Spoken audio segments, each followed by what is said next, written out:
नमस्कार, मैं डॉक्टर हेमंत शर्मा।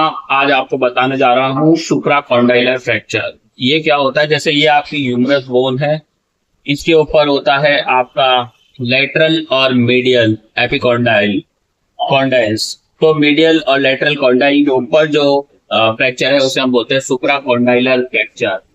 तो ये कहलाएगा सुप्राकॉन्डाइलर फ्रैक्चर। ये जनरली बच्चों में देखा गया है 5 से 7 साल की उम्र में, पर ये बड़ों में भी होता है, ऐसा नहीं है। इसमें जो मैकेनिज्म है वो कई तरीके से हो सकता है। हाइट से गिर गए, एक्सीडेंट हो गया फ्रैक्चर का।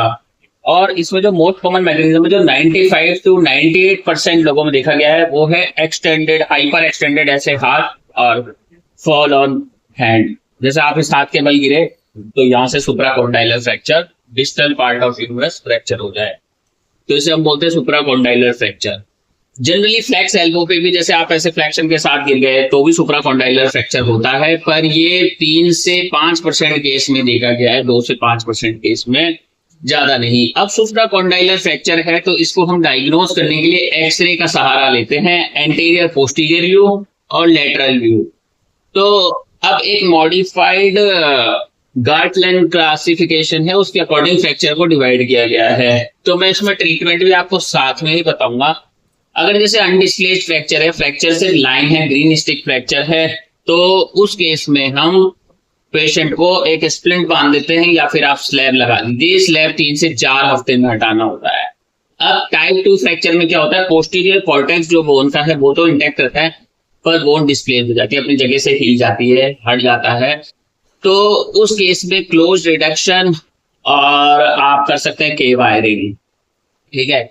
अब एक फ्रैक्चर होता है जिसमें बोन अपनी जगह से पूरी डिस्प्लेस्ड हो जाती है, जो सुप्राकॉन्डाइल है वो अपनी जगह से हट गया है, मतलब ऐसे ये बोन है डिस्प्लेस्ड हो गई।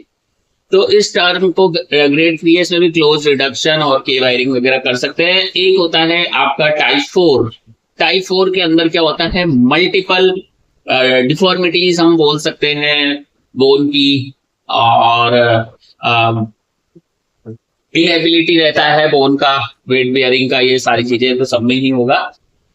तो कंप्लीट डिस्प्लेसमेंट हम इसको बोल सकते हैं। तो टाइप 4 हो गया। अब टाइप 4 के अंदर क्या होता है? कई बार मस्कुलर इंजरी का चांस होता है, तो उस केस में हमें open reduction and internal fixation करना पड़ सकता है। वेसल है तो वेसल रिपेयर करेंगे, कलर डॉपलर करा सकते हैं, उस केस में सीटी एंजियो करा सकते हैं मस्कुलर इंजरी। और कोई नर्व इंजरी आप सस्पेक्ट कर रहे हैं तो मोस्ट कॉमन होता है मीडियन नर्व जो की ब्रांच, जो एंटीरियर इंटरओशियस नर्व है, वो डैमेज होती है। अब क्लिनिकल फीचर क्या होगा? आपको फ्रैक्चर हुआ, फ्रैक्चर होने के बाद आपका रेडनेस हो सकता है, यहाँ पे लाल हो सकता है, दर्द हो सकता है, सूजन हो सकता है, हाथ टेढ़ा मेढ़ा हो सकता है।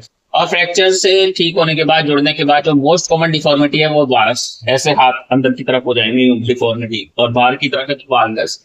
ये डिफॉर्मिटीज होती है, नर्व इंजरी हो सकती है, मस्कुलर इंजरी हो सकती है फ्रैक्चर रिपेयर करने में। अब जो आपकी हड्डी है वो कैसे हील होती है ना? हड्डी को हील होने में सालों लग जाते हैं।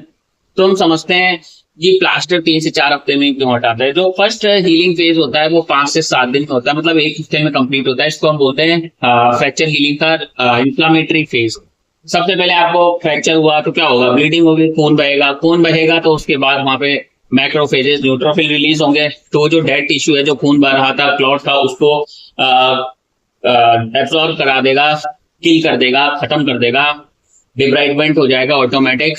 और उसके बाद वहीं पे ग्रोथ हार्मोन और साइटोकाइन रिलीज होंगे इंफ्लेमेटरी सेल से ही, तो वो आपको रिपेयर करने में मदद करेंगे। तो 5 से 7 दिन में स्ट्रेंथ नहीं आता है। अच्छा, उसके बाद आपका आता है रिपेरेटिव फेज। रिपेरेटिव फेज जिसमें सॉफ्ट कैलस फॉर्म होता है, फाइब्रोब्लास्ट और कोस्टल कार्टिलेज कॉन्ड्रोब्लास्ट, ये मिलके आपका कोलाजन बनाएंगे और फाइब्रो कार्टिलेज बनाएंगे, और फाइब्रो कार्टिलेज से सॉफ्ट कैलस बन जाएगा। सॉफ्ट कैलस बनेगा आपका 1 हफ्ते से 3 हफ्ते में। पर ये इतना स्टेबल नहीं होता, इतना शक्तिशाली नहीं होता कि वेट बियर कर ले। तो उसके बाद हम जाते हैं थर्ड फेज में, जिसमें हार्ड कैलस फॉर्मेशन होता है। तो हार्ड कैलस में फॉर्म होगा इलास्टोब्लास्ट। और तो इसमें क्या रहेगा कि जो आपका सॉफ्ट कैलस है वो वोवन बोन में कन्वर्ट होता है। इसमें लगता है 8 हफ्ते तक लग जाते हैं, 3 हफ्ते से लेके 8 हफ्ते, मतलब 2 महीने का टाइम लगता है हार्ड कैलस बनने में। उसके बाद आपका आता है रिमॉडलिंग फेज, जो कि बोलेंगे कई महीनों से कई सालों तक चलता है। तो इसके अंदर जो आपका हार्ड कैलस वोवन बोन था वो लेमिलर बोन में कन्वर्ट होगा। इसमें आपका ऑस्टियोब्लास्ट और ऑस्टियोक्लास्ट एक्टिविटी प्रॉपर हो जाती है, नॉर्मल हो जाती है, और ये बोन फॉर्मेशन में हेल्प करता है। तो कई बार इसमें कई सालों भी लग जाते हैं, क्योंकि ये डिपेंड करता है हर पर्सन के हीलिंग कैपेसिटी पे। ठीक है, हीलिंग में मदद करते हैं न्यूट्रिशन, प्रोटीन्स, कोलाजन और एक्सरसाइज। अब जैसे आपका स्लैब हटा, 4 हफ्ते बाद हटा, 5 हफ्ते बाद हटा, तो क्या आप तुरंत एक्शन करेंगे? नहीं, अब आपको धीरे धीरे फिजियोथेरेपी करनी है। हाथ रिस्ट्रिक्ट हो गया है, मूवमेंट वहां का मसल का थोड़ा थोड़ा वीकनेस था, तो वो आपको इम्प्रूव करना पड़ेगा, तो एक्टिविटी करनी पड़ेगी।